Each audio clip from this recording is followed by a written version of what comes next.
Bumps and bruises, scratches and scrapes, some of the ingredients that a good life makes. But sorrows become success, and as we aim for the top, we will pause if we must, but we will never stop.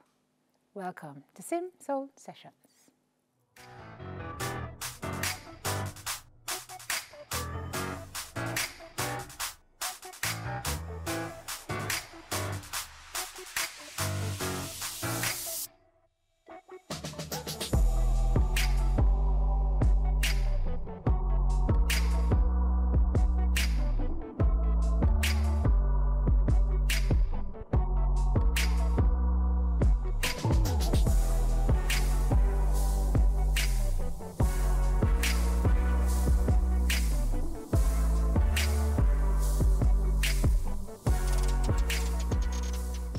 Hello and welcome to Sim Soul Sessions, the safe space to share your stories. Tonight, a powerful story of pushing beyond poverty, teenage pregnancy, peril, pronouncements over her life, to power, to purpose, to passion, and I dare say to prosperity. Professor, author, Dr. Donna Hope is my guest in the big chair tonight, and it is my honor to have you, my friend. How are you? I'm great, Simone, and thank you for having me. Thank you so much. Donna! Yes, ma'am. Long time, you know? Stop that part. We'll go to that part. Far, yes, you know? we're coming from a far place. We're coming from a far place, ladies and gentlemen of the jury, and also anywhere else you are. Donna and I were actually classmates at university. That's how you say it, Donna? Yes. Classmates, college mates? College batchmates. Batchmates. Batchmates. In college. Yes. We were known as the Carrimac Four. Memories. Myself, Donna, Dr. Livingston White, who now heads Carrimac. Yes. And Ruth Lynn Johnson. Yes. Carrimac Four. We've all gone in our separate paths, but we still maintain our friendship. And it's such an honor to have you sitting with me here today, friend. And I'm delighted and privileged to be here. Very inspiring story. So, Donna, we didn't know that things were challenging with you while we were on campus. Yes. You've been a fighter from them. You've been a fighter from before them time there. There's nothing that could ever get you down. But did we really have like an idea of what you were battling while you were on campus in that time? Maybe you had some of it because, I mean, you were my friends. I had to share, and you guys were very supportive. But in a lot of ways, my university journey, my first degree journey was a heavy journey because I had to choose between a job and my degree at one point because back in those days, we didn't have like the BPO opportunity, so I couldn't work part-time. So I had to choose to come to school full-time when it was due, and I had to make that decision because I wanted a better future for myself and for my family. And so I came to UA full-time on a dream and on like a breath of air. It was horribly difficult, but it was doable. You went to university on a breath of air, you said? Yes, on a dream. And of course, the Students' Loan Bureau was very helpful. So I was working at, it was at that time, Cable and Wireless, JTC, all these different terminologies. So I had to leave my job. And I remember that when I was part-time for 2 years. I was doing full-time coming up, and Hope Dunn, he was Dr. Dunn at the time, Professor Dunn, said to me at the registration table in my blue uniform, he said, Donna, you cannot do this part of Carrimac part-time because you have these 4-hour lab classes that we have to do for the specialization. I was doing radio. And I'm like, well, I cannot stop working because I have responsibilities. I'm running a household. I'm the main provider. I have my son. He said, you have to choose. And I signed up the piece of paper, and Simone, part-time, and marked that out and put full-time. I didn't sleep for 2 weeks because I didn't know how I was going to do it. I kept on dreaming about falling off cliffs, jumping, floating, all of that. And then I took my leave, got it approved, and I resigned from my job, collected my pension that I had saved, all my savings, and I came to UA full-time for 2 years to finish my on a prayer, on a dream. It was a long journey, but I had good friends and support. And as difficult as your university journey was, you say your high school journey was worse, you know? That was worse, and I think, Make we go back, because you grew in Linstead, community in Linstead. What was the name of your community? Linstead. I'm from Linstead proper, so Gillette Street, Grove Road, East Avenue, Linstead town or Linstead proper, yes. A lot of love in your house. Oh, yes. A lot of love. My mother was an exemplary working class woman. She was full of love, full of passion, full of dreams, didn't have no money. didn't have the resources. She was a domestic helper. And so we didn't have much support financially, but she was always talking about futures that were more than what she saw in front of her. She read a lot, so I started reading at 2 because of her. And I was like a little child prodigy in my area. Bright, bright, bright, bright. I'm going to do bulb. You know, a morning star. And they would tell you, back in the days when you're bright in a community, and they still do it now, you're going to be a doctor. So I was always going to be a doctor, but medical doctor. I didn't know about the other kind of doctors then, right? And so, but it was nice living in your community, going to school nearby, Mr. Kids Basic School, Lindsay Primary School. Then I passed the common entrance. I got a government scholarship. And it was easy for you, easy then, because you said everybody in the community was like on equal footing. Basically. So you never know, say you're poor. We didn't understand it then, because it's not as if you were living in an area like many people do now, where you have people having affluence. We had a few homes that were a little different, but you were living in a community where most people were at the same level. So it was fine. We were all playing, doing stuff. You see, when I passed that common entrance and reached Diego in Spanish Town, that's when you realized how poor your family was, because you had to meet up on so many different people, different lifestyles, different opportunities. Mercy. The poverty dropped down on you suddenly. And also, because I know how to find bus fare and different things that we didn't have when I was living in Linstead, it was hard. Because at the basic school and the primary school level, you had community around you. And you were walking to school. And you were walking to school. Yes, man. So you're basically close to home. You can go home. School had feeding programs. I'm bright. They give you everything else. When you're bright, they give you everything. Everything you want at school, they give you everything. I could run the library, read everything. You had a lot of free play. But when you pass and go to a high school out of your area, that now is a different journey. So you had to figure it out in different ways. Some days we didn't have lunch. Some days my girlfriend, Carlis, would share her lunch money with me. Still my good friend, big up yourself, Carlis. Bus fare, the train used to run. So we used to take the train. That was good. We used to take the train from Lindsay to Spanish Town, and they would buy a thing called a season ticket. It would last you for like a semester. So that was much more useful in terms of transportation. The train didn't always run. And so it was a lot of constant pressure, just trying to figure out yourself and balance yourself and keep your grades up at school. Which you managed to do, but not for very long, because it would just prove to be too much. It was a lot of work. We're going to explore that on the other side of Donna after this. We'll be right back.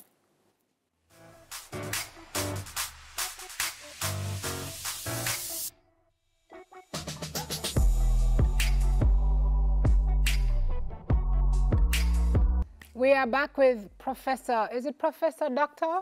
No, it's the Professor Honorable. I don't get the Excellency. Honorable. I'm working on the Honorable. Now I'm working on the Honorable part. Woo! Oh, you take a go, Donna?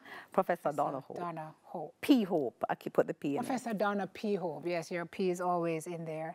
Catching up with her about life when she was growing up. So you breeze through primary, you breeze through basic and primary. You're onto high school now where the challenges really start to come. And when you hit high school now and the attendant costs come, the bus fare and the uniform, you see the uniforms were completely frayed. Yes. Your shoes. Falling apart. You got to a point now where the distractions just distracted you. Yes, and I still have all of my high school reports. I keep all of them, and I have the primary school ones. I hoard all of these things. And you can see the decline in my grades from first form going down. You know, you can plot a graph and the comments, and it's suggesting that something is not happening the way it should and the expectation that the teacher. But a lot of things were distracting me. You have to be figuring out yourself, figuring out life, the hormones boiling up in your head. A lot of distractions are around you, and then you're also trying to understand why I am in this situation. Me not do nobody nothing. Why am I here? And how do I get to the point where I'm told? Remember, they tell you you're going to be a doctor. Nobody told us how we were going to do it. That was also a challenge for me. Missing piece. Yes. Why am I here? And how do I get there that they tell me I'm supposed to get to? So the how me reach here, me never do nobody nothing. Yes. Was really like you started to feel like you were like the blocks were stacked. Somebody stacked something against you. Yes. Structure. And I talk about, you can remember I talk about the structure.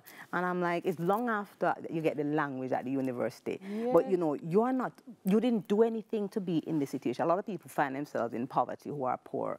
They are struggling. Why am I here? Why somebody else has better opportunities than me? Me not do nobody nothing, but I'm here. And how do I get out of it? Nobody's showing you that journey. You have. It's not like now. Today you have life coaches. You have people online teaching you. You have people sharing their stories like on your program here. We had none of those then in the 80s. And so I had to figure it out on my own and through the books, because I read me read everything. Mills and Bones, Hardy Boys, Nancy Drew, all the classics, everything. Robert Ludlum, and I'm reading The Gleam of the Star, everything. So that is where I started to try and piece it together from the knowledge that I saw from those things. Yeah. So at 15 now, your world took another turn. Spin around. Yes, man. 180 degree. I found out I was pregnant. And you're a teenager, your hormones are exploding, you're exploring. And I got pregnant in high school. My mother was traumatized, God rest her soul. That lady bawled. Because for her, she understood better than I did that this was like trying to know, you know, when I train derails, and you ever see when I train derail, I'm going to put it back on the track, they have to, a whole heap of work to get back on track. And where I was, getting back on track was not going to be easy. Well, people told you you wouldn't. Well, people told you were done. People, when you get pregnant, especially in areas where I come from, and the kind of, you know, the things that people expected of you, you're done. They lock you off. Your story's ended, signed, sealed, and delivered. And so you're left. But my mother was never going to give up on me. I read that lady to the end. Trust me. Because she told you, after she fell apart, she said, okay, Dance, we have a healthy baby to deliver. Because she knew if you were under stress, your child was at risk. Yes. And so she was clear on that you're not going to harm yourself. She also thought about the possibility of me self-harming because of the stress. You're not going to harm yourself. That's very aware of her. Yes, and she spoke to me about it, and she said, well, you're going to have a healthy baby, because one of the challenges that many women face, if you don't have a healthy baby, then you also have issues that you're going to carry forward beyond, you know, the poverty, the stress, the lack of resources. So she's serious about that. So she was there through the entire process, and she ensured that I got the resources that I needed, pulled things together, and my son came out a healthy baby. And so that was a part of the journey that was very important in terms of making sure you come out of it healthy and whole. Tell me about 15-year-old Donna, who at this point can't figure out the whole, because you said when you saw your mom falling apart, the only question you had was, how do I fix this? How do I fix this? You're 15. Friends are coming in, but they're coming in curious because they're coming to look. Yes. And you say you became a pariah. Yes, I became a pariah. People who drop out of high school and pregnant, you're ostracized.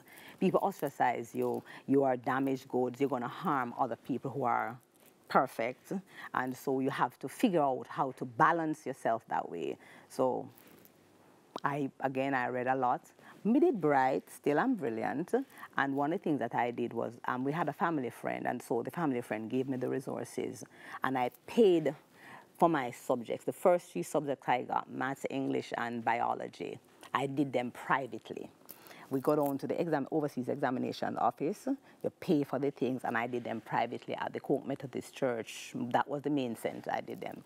Privately meaning? You pay as a private candidate. No, but you taught yourself. So, yes, ma'am, but I had finished 4th form, so the syllabus, I got the syllabus, paid and got the syllabus, GC at that time, and I sat down, I had the books, and I finished my first 3 GCs on my own and got the 3 of them. Because one of the things I was doing, looking at newspapers, to get an entry-level job at that time, you needed 3 subjects, maths, English, and another subject. So I needed to get those. So I was clear on carving a pathway, you know, to self-sufficiency. My need for work. That was what I was looking at. Yeah. And so you got the subjects? Got the subjects, and then I looked as well at the job opportunities that were in the newspapers. Secretarial jobs were there, lots of them. And they seemed to be, you know, things you could manage. So again, a family friend paid, and I went to Durham College of Commerce on Camp Road. It was a beautiful journey. Went to Durham for 2 years, came out. I mean, I can type out 100 and odd words a minute, still do. It's a skill that has helped me in this part of my life. I can type a book probably in 2 days. I type it straight.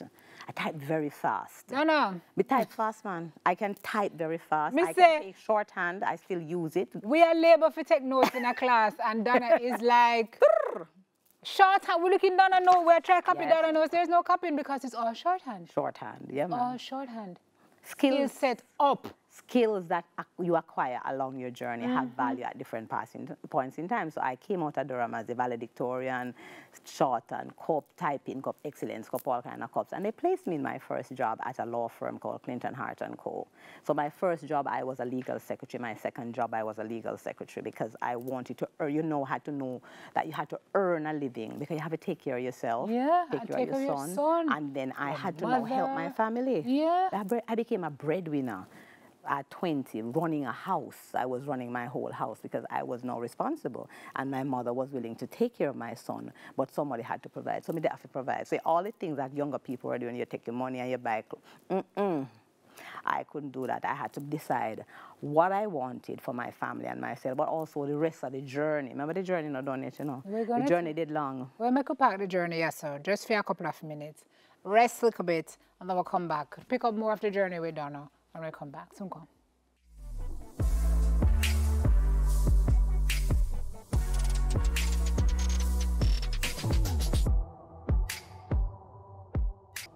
There is such a huge message in here for all the folks who can relate, who've been in Donna's situation, but also for people whose lives hit upon stumbling blocks and them just feel like it done. Not only, sometimes they tell themselves, but sometimes people make those pronouncements over their lives.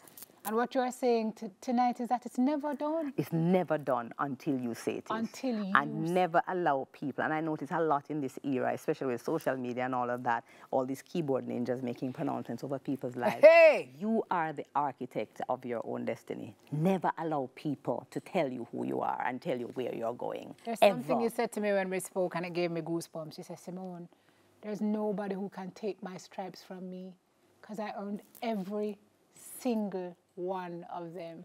Yes, and they're staying here. The epaulets are your here. Blood, your sweat. And my tears. And your tears. Whole heap of libations. That's what I see them as libation. No, man, you have to wash water the soil. When you're tilling the soil, now you wash it, and it's usually blood, sweat, and tears. It's always a combination of those, because one of the things you have to do, Simone, you have to pay the bride price to cross over. People don't understand this. I see a lot of people doing things, and they're doing all kind of things. Yes, you have to pay the bride price to cross over. You have to. Because if you think you're going to move from the base of the society to another point upward and you don't pay a bride price, if you don't pay it in sweat and tears, you're going to pay it in blood. I see a lot of people doing things and suddenly they are, enamored of goods and services. They're going to pay a bride price sometime. And if they don't pay it, their children or grandchildren will pay it. So you have to make sure that you understand that the structure, the system, the society, whatever term you want to use, is not one of those press a little thing on your shoulder and just float you up. People pay to go across. So I knew I was going to lose some skin in the process. Me did willing to lose the skin because poverty is not nice. So talk to me about that now. So 20-year breadwinner, you have your son, you're making your way through school, taking care of the house now. Paying rent and all the bills. Remember, we're paying rent, we are renters. And I talk about that in my Chicken Back Gravy and Social Life book. We had to move all over the place. I think I moved into 20 different times in Lindsay during my life. Wow, Dan. Yeah, man, that's not a nice thing either. That is a bad thing, and I'm grateful that we have more housing options available for people so they can get a house through NHT or, a reasonable price. Because not having a steady home and a stable home setting is also harmful to people. But at least I was in the same general community. So you still had the same areas to go to, the same friends, the same places. So it was not as difficult, but it's something that for me, I wanted to change as well for myself and my family. Me, I work. With all of that responsibility. But you had a plan though, Donna. So you weren't even looking back. You are a visionary. Yes, and I kept my face. I knew where I wanted to head, but nobody believed me. So I stopped telling people my dreams, because you can't share your dreams with people, they'll kill them. So when you try to share your dreams with people who are not aligned with what you're going to align with the purpose you set for yourself, you stop talking about it, and you stop trying to engage people as your own, support system, because they're not going where you're going, and they're not willing to encourage you along that journey. And enough of them no want to see you reach and the crab in a barrel too. Yeah. Yes, man. So I stopped talking about it. So one thing that I had to do, because I had 3 subjects, I wanted to get a degree. I wanted to go to university somewhere where you needed more. So listen to me. I go evening class till I weak. I would be taking public transportation, back and forth. And when classes end 8 o'clock or whatever at Mike or wherever, school or continuing studies, remember, everybody else live in Kingston, me live in Linstead. Eastwood Park Road at how much o'clock a night? Catch a bus, reach Spanish Town. Some nights I reach Spanish Town, River Road, black. We say that the gorge is black because it has been raining in St. Mary. We are in Kingston. And I have to figure my way home. 10 o'clock, 11 o'clock I'm getting home. I have to wake up by 5 o'clock to get out. It was, again, my mother was an important support system. I remember one night I reached Spanish Town about 10 o'clock, and the gorge was blocked, so all the taxi drivers and the busmen stopped work and gone home. And it was a friend of mine, some friends who worked in Kingston, were dropping a guy home to Old Harbour, and they passed me standing up on the strip there, and they said, okay, we're going to carry him to Old Harbour, and then we carry you to Linstead, because one of them lived on Waterloo, which is on the Sligoville Road. They drove me to Lindsay. I reached home 11:45. My mother is sitting on the veranda with her cutlass in her lap. Traumatized you. But we never have cell phones then, Simone. And she said, I knew you were coming home. Yeah, man. She now got up bed till me come. Everybody has gone to bed. Gone to bed, and she's waiting because she knew I'm coming home. So Garnet and the guys dropped me, and then they went back home. That woman believed, see, that woman, my mother, believed in what I was doing. She was there. Nobody else did. Nobody else, most people around me did not. They didn't know what I was doing. They were unaware of why I was coming home so late from Kingston. I had to go to school in the evenings. So those last 2 years when you were finished, when you realized you had to leave your full-time to go to Caramac full-time. Yeah. And you made it through those 2 years, Dons, and you realized what you had done. By that time, you were in warrior mode. I was in warrior mode. You were in warrior mode? I had been in warrior mode. From my foot touch you, I was in warrior mode. No, but after that, no, when you unlocked that new level and you realized what you had done, you go straight in at the next degree, and then straight in at the next degree, and then until one day, it was probably what, 20, when you got your professorship, 2016? 2017, I got the professorship. 2017, you said one day, you lay down on your bed. And I just get tired. Like, the enormity of the chasm that I had breached in my life just opened up in front of me. I'm like, dear God, what did I do? Because women like me make the news, yeah? You're a cutlass mama chopping up your daughter in St. Thomas with half naked. That's what women like me end up doing. Women who I know who got pregnant with me in my area have 5 children or 6 children. They're out there somewhere. So women like me don't become full professors at universities, Fulbright scholars studied in the US, write how much books. There's a space reserved for you, and you may elevate and get a little, you know, you become some, but you don't become a full professor, and you don't have the kind of career that I have, 7 books plus more on the way. You don't have that. And I was aware of it, but I wasn't thinking about it frontally. When that thing dropped down on me, I was tired for 2 years in my head. Honestly, I had to pause because I had been running like a triple, you know, you lap everybody triple time, and I never stopped because I felt, and I was clear about it, that I had to prove, I had to win, I had to fix back. All of these things were in the back of my head. I had to fix back, I had to make sure, and I had to make sure that the foundation that I was setting was secure. Because people like me don't get support, you know. Whenever you turn up somewhere, it's always, oh, she's here. And then you usually get resistance. Some people will support you, and others will try to engage you in their own projects. That's also something I try not to do. I know my purpose. Yes. You notice I always said the word nice, don't you? Sorry. You said the word nice. Take off the clothes off. I know who I am, and I know my purpose. And if it aligns with what you're doing, we're good. And sometimes I will throw some skin in your game, but it usually has to be connected to what I'm doing. But also, interestingly, I mean, where you are, we have to break, but where you are now is great for some people, but some people criticize you because of the area that you chose to study. It's like you can't win, right? So the Professor Hope, dance hall. We're back with Donna after this. Soon come.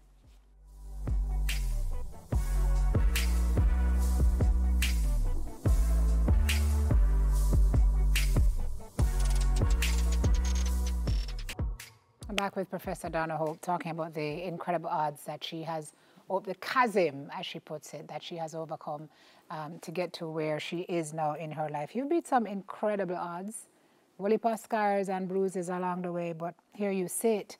Your area of study, for many, not so great, alluring, and has been a challenge for you, even like in relationships. Donna? Yes, some people don't want to be connected. People from certain, social locations in Jamaica are not enamored of dancehall. And I remember, my title is Professor of Culture, Gender and Society. So I have a first degree in mass communication with a minor in political science. I have an MPhil in political science and a PhD in cultural studies. And my areas were popular culture and gender. So I actually do a lot of work as well on gender as a power dynamic, the patriarchy and all of that. But my area, the thing I research a lot about is dancehall culture, Jamaican music culture. Jamaicans have a love-hate affair with dancehall. And because the people who are at the forefront of dancehall, the artists, carry a lot of heat, it comes back on you when you do the research. The people who are dancing in the streets carry a lot of heat, it comes back on you when you do the research. Because people think, and they said it to me from the beginning when I started writing about it as an undergraduate, well, a nice, bright lady like you, I do a mix up with them people there. I'm like, what does that mean? And so I wanted to write about an area, a space, a cultural form, a subculture that resonated with my life. This is about my life. Dancehall, if you read my Inner the Dancehall book at the front, that dancehall gave me a support and a way to think about my own journey when I was young. You go to the parties, it allowed you to release some of the stress. You know the stress you talk about in my 20s? Club Jamaica in Linstead. And all the parties that I attended, that's where you go and you leave the stress on the dance floor. And I used to dance, So it's a vehicle for... It's a vehicle. Stress relief. Stress relief, but also to think. They would say things in the songs that would resonate with who you are. This is your life. I get a man born, so you know, so we're strong, unstoppable, cartel cannot let... Copy that. Right, so we cannot. So, and these things would come out. The messaging resonated. And it was keeping you going. A lot of people go, we get the things in the motor lock now, rara. These songs resonate with people and it keeps you going. With them there when they get to the art, when we look in the food from a pot, man have him 16 over and back, we're not talking about guns, we're talking about carrying what we have to carry to get with us. Look at you, doing a whole very PhD on the set. You try to come back here. But And I'm the one, another one. But that's what it is, you know. Yeah.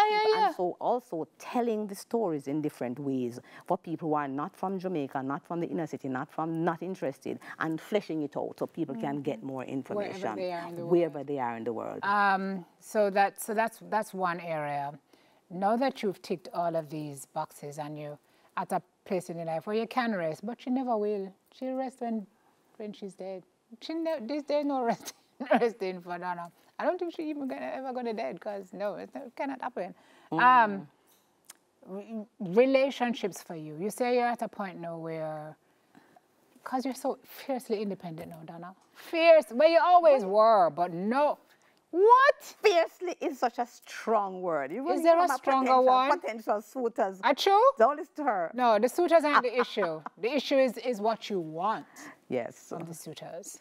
You are looking for companionship. Because you say many men say they want an independent woman, but they don't know what that means. And you see it on social media a lot. The guys say, oh, and they want an independent woman because when they go out, she'll probably go Dutch or something. That's not what it means to be independent. What does it mean? An independent woman does her own, goes on her own, has her own schedule, and takes up. And you'll just take up and go on a plane, and you don't feel the need usually to ask for permission. You maybe ask for, for forgiveness, but not permission. So, because you're not in that kind of frame of reference, most men prefer a woman to be slightly submissive, if not fully submissive. And especially when they have resources, they prefer a kind of soccer mom person. It's usually the thing. So an independent woman who is in control of her life, can take care of her bills, but also has the will and the purpose to do for herself, is usually a challenge. So I've had to be navigating that quite a lot. It's not something, and the type of role I play at the university. So it's something that creates a kind of barrier, noise in the transmission in relationships. I'm working with it, but suitors are welcome. I like to say it that way, but yeah. Euphemisms abound here on the show. You intimidate men? I think so, because one of the things is that I'm very frank usually. Yeah. I speak my mind, and usually I have an opinion, you see. When you have an informed opinion about most things, I am a social commentator, you talk a lot, you're lippy. doesn't work well. Then no love that. That's a bubble. I don't love that. But I mean, I try to hold it down, but again, that is suppressing who you are. So it comes across as combative. So your companionship is, you're very specific about your parameters, your KPIs. Somebody with whom you can relate, who's not trying to control you, who's not trying to tell you what to do. And who likes dancehall. And who likes dancehall. Because I'm going to get up in the middle of the night and turn up at where they are, Lego the Streets or Bow City. Or who's okay with you going to those things. I'm going to go and not having an issue with it. Because again, I do have the publics that I relate to, the people I work with, and the people who are a part of the industry, not just in Jamaica, but in Europe, Latin and South America and elsewhere, that are a part of my own support systems and research groups. Good luck with that search day. The algorithm, they're so sticky. That's sticky, dance, but not searching. I feel like you're not searching. It will come. Things, you know that you know if you build it, they'll come. People arrive in your space when the time is appropriate. So whether it's appropriate or not, people arrive. Copy that. Speaking of people in the space who've arrived, many have shown up for you. So go ahead, Madam Produce, and run the good vibes. Dr. Donna Hope. As you can see, I still have all your books. This goes to show when you love and appreciate someone, you keep, care, and collect all their work. I take this opportunity to thank you for elevating, educating, advocating, celebrating, representing, and appreciating Jamaican reggae dancehall culture to the fullest. Enough love and enough respect. Hi, Professor Hope. This is Jimmy, just bringing you some words of support, love, encouragement, and inspiration, just as how you've provided the same for me during the days of being at UE, radio days and New Stock, after UE, you know, helping out with your book launch and collaborating with you, you know, and that big piece that we put into the Jamaica Festival competition. Your love and your passion for Jamaica's music and culture has always been inspiring to me. And just want to say that I'll always be here cheering you on, supporting you, just as how you've supported and cheered me on over the years. Enough respect, Prof. Hi, Professor Hope. I'm just popping in to say a huge thank you to you. I'm graduating soon. Wouldn't be able to do it without your tremendous education and support. Just keep doing you and keep being an amazing person. You have a good heart, a great mind. You've taught me cultural studies, but you've also taught me community. You've taught me spirit. You've taught me perseverance. You've taught me diversity in not only learning, but applying myself. And you always apply yourself. That's why you're here today. And you're an inspiration to a lot of young women. Keep doing you and keep doing amazing things. We love you. There are truly not enough words to express the depth of my gratitude and love for you. You have been a constant piece in my life, guiding me through every step with unwavering support and encouragement. I can't forget that day that you saw me on campus. First you have ever seen me. And you said, "What you studying?" And I told you, you said, "That's not for you. Come to my office." You are just different. Your heart is just so big, so beautiful, and it shines through everything you do. I am blessed to have you as my mentor, someone who genuinely cares, inspires, and lifts me up. Thank you for being the light I can always count on. I love you and I appreciate you more than you will ever know. Continue being the number one that you are, the genuine soul that you are, the peace that you are. I love you, Prof.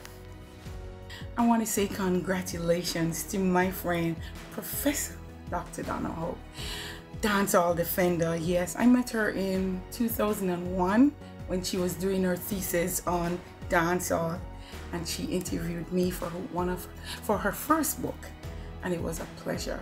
From 2001, you've been there with me, for me, and about me. You are someone who loves people. This is why you're a teacher, and a very good teacher. I've done a few lectures with you. Continue being the great human being you are, and I'll see you for the next book. Congratulations. Hi, Professor. Miss Donna, my boss, I just want to tell you that I love you and I appreciate you for everything. And just want to tell you to continue to be the loving, caring person you are. And may the good Lord continue to wrap his loving arms around you as you go through life. And continue to take care of yourself. Love you. Bye. Thank you for being my friend and client. Just want to let you know that you're a wonderful, kind, loving person. Thank you for being a friend to me. May the good Lord bless you and keep you. We started out as just colleagues, and then a friendship blossomed. And you have been really, I cannot put a value to our friendship. I've learned so much from you over this time. You have given me words of wisdom. I really love you as a friend. There's so much more to do and to accomplish, and I hope that you'll be there with me, you know. Big up. My darling sister, I'm so grateful for the influential role you have played in my life. Your wisdom and guidance that have molded me into the person I am today. I take great pride in your accomplishments and the unwavering determination you have displayed. Your resilience and perseverance are a source of inspiration for many. I want to express my sincere appreciation for your contribution to my growth. I hold you in high regards, and I wish for God's continuous blessings to be with you in every single step of the way. I love you, sis.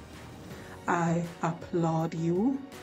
I am so happy for you and for everything that you have done. From nothing to something, my darling sister. Love you, and I can't wait to see you. I just wanted to take a moment to tell you how incredibly proud I am of you. Watching you live your life with such strength and grace has been one of the greatest blessings in my life. You have always been a source of strength, not only for me, but for everyone around you. Your warmth and kindness have touched so many lives, and I know that everything you do with love. On this special occasion, I just wanted to tell you how much you mean to me and the entire family. We are beyond blessed to have you in our lives, and I am so proud to call you my mother. Enjoy this moment. You truly deserve it. I love you more than words can say.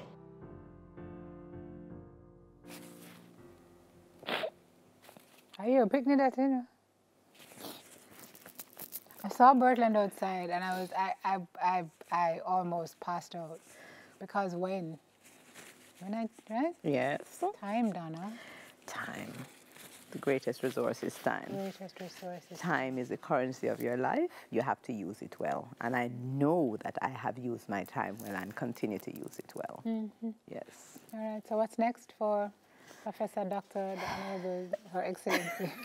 I say we used to laugh after our school. Don't worry. More books. Yes, more books. I have a poetry book coming. It's called These Thorns of Roses. I've been writing poetry since I was in primary school. I'm a closet poet. Hold on. Not anymore. Out of the closet now. We're after the show. We're done after the break. We'll go.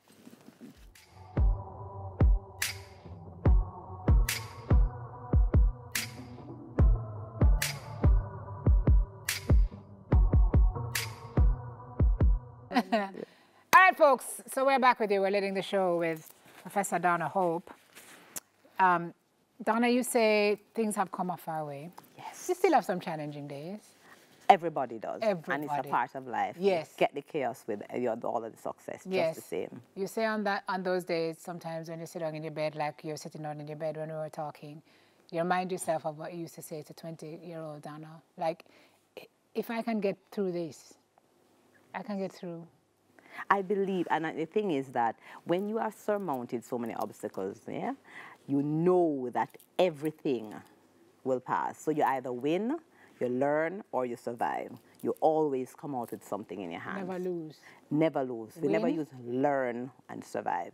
So one of the three options, any situation you face, that's how you'll come out of it. You'll win, learn, or survive. Maybe all three, sometimes two. Maybe you'll just learn, sometimes you'll just survive. But you never go down into the kumbala, as we call it, and don't come up with something in your hand. Every single time. You can't waste a crisis. Exactly, and you can't waste time, because time is the currency of your life. You have to spend it well. If you don't, you're gonna lose. What do you want to spend the rest of your currency doing? Well, I love teaching. I love my students, really do. And I believe that there's a reason why I want to be here in Jamaica, in the Caribbean, dealing with students, dealing with people from the region and sharing knowledge, but also not just knowledge, sharing information about life, about how to live, how to form community. I do a lot of that in my classes. I don't just talk about this course material.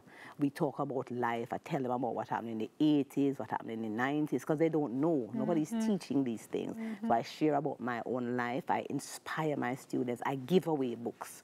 All my books, I give them. I use them as gifts. I give away, because knowledge must be shared. Because education was your way out? Yes, and so I sell education. I say education travels well, appreciates with age, and renews itself. A degree from the University of the West Indies can carry you anywhere in the world. It's a first-class degree. But you're also doing work with Women's Center, a place you couldn't afford to go when you were, you had just had Bertland. Didn't I tell you afford that? the bus fare. I couldn't have, no, when you're pregnant, you can go to the Women's Center and do classes until you have your child, eh? I would have been one of the early persons from Women's Center. I couldn't afford it because I was in Linton, it was in Kingston. So I came in, my mom took me in and registered, couldn't afford to come to Kingston. It was that difficult. People don't understand. When you hear people talk about poverty, you have to understand that every meal is a crisis kind of poverty. The chicken back gravy kind of poverty, where it's 1 pound of chicken back, you have to cook it for 8 people. It's gravy everybody getting. It's not a joke thing. And people live like that today in Jamaica. And I'm saying, you can find your way out of it. There are tools here. I use education, but also a lot of determination, a perseverance. Never give up, stick to itiveness. So you see, when I turn up somewhere and I come for something, I'm smiling. I'm always smiling. Taking teeth and keep a heartburn, but I'm not going into the kumbla and not come out with what I come for. People know this, so I'm usually very nice. I smile, but I'm coming for my thing. So I'll take it, I'll get it, I'll work for it, I'll earn it. However, but we come for our thing. And so I got my 3 degrees, got my books, got my professorship. Some of those journeys were difficult, and people stand up in your way like monolithical mountains. We climb over them, we bore a hole through them, we go around them, all of that. But we get over it. Bucket deep. Deep, So the deep. list long. So what else is on the bucket list? Well, I am involved. I'm doing a lot of stuff with Spanish-speaking countries now, Panama, Venezuela, Colombia, Mexico, these places. And I have an interest in those areas, especially in the Caribbean Basin region. So I may do some work there for a while. I mean, my last book is in Spanish and English. And also the poetry thing. I want to do the poetry. I have a poetry book coming, These Thorns Have Roses. But you can't clash your books with your books. So the one I publish, I want it to breathe.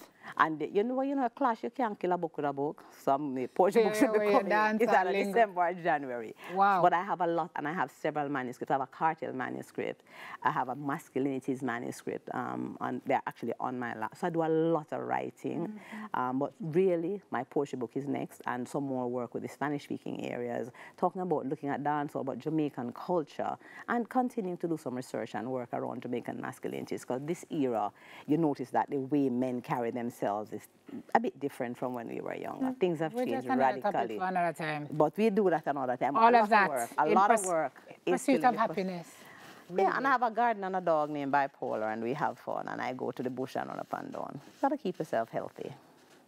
What's your dog name? Bipolar. Okay. All right. On that note. On that note. That's my dog name. I don't want people to know my dog's name. On that note. No. Donna P. Hope, as we used to sign your name at school. Still do. Proud of your body now? God bless you. Proud of your bad. God bless you. Keep going, girl. Thank you. Keep going. And an example of what happens if you don't give up in life. But the work, you have to work hard. But you have to work hard. Let me underscore it. You have to put in the hours. Yeah. Yes. Yeah. Got to work for it. You've got to pay the bride price. All right. Affirmation time, everybody.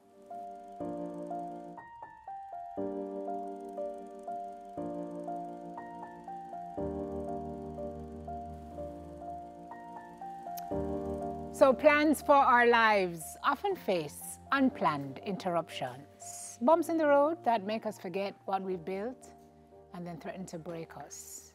But bumps are temporary. They serve their purpose. Sometimes we can't see why, but that's when we activate the trust. The bigger picture plan sometimes eludes us, but that doesn't mean it doesn't exist. You will get beyond the bump, and you can start rebuilding. And you're doing that now, a better, stronger architect of your hopes and your dreams, with more insight and more knowledge as to the strength of your structure and what your foundation can withstand. Grounded, standing tall, knowing at the end of the day, you can weather it all. Tonight we are affirming, I am not what happened to me. I am what I choose to do with it. That is our soul food and our show for this evening. Thank you very much, everybody, for watching. We're back next week with another story of the power of the human spirit. Until that time, every blessing, and please remember to count your blessings.